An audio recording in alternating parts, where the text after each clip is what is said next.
Vice, nanawagan ng libreng pamasahe sa mga nagko-commute na estudyante. Alright! Kung di pa po kayo nakapalo, follow and share lang po para sa news update. Salamat! Nakaisip ng isang paraan ang phenomenal box office star na si Vice Ganda upang maibsan kahit paano ang paghihirap ng mga Pilipino. Maraming sumang-ayon sa panukalang batas ng TV host comedian kung saan makikinabang ang mga estudyanteng nagko-commute papasok sa kanilang mga eskwelahan. Sa Vice, malaking kaginhawahan sa mga estudyante pati na sa kanilang mga magulang kung libre na sila araw-araw sa pamasahe.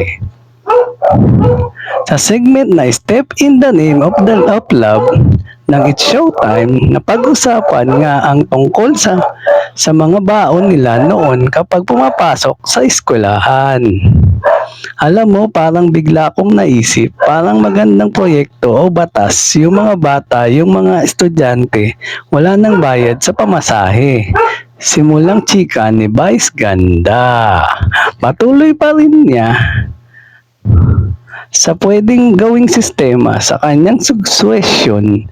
Tapos yung mga driver, i-claim na lang nila somewhere kung ilan yung sumasakay sa kanilang estudyante. Tapos gobyerno ang magbabayad ng pamasahe.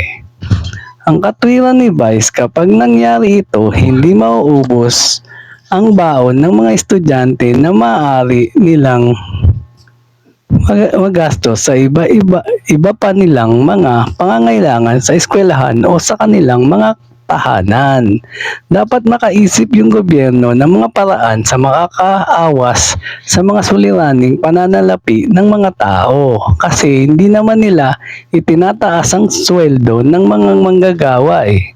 So kung hindi niyo matataas ang sweldo ng mga manggagawa, bawasan ninyo ang mga pagkagastusan ng maliit nilang kita.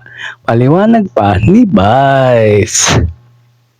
Anila, siguradong malaking ang may tutulong ng ganitong klase ng mga batas sa mga magulang na kinakapos ng budget para sa mga nag-aaral nilang mga anak.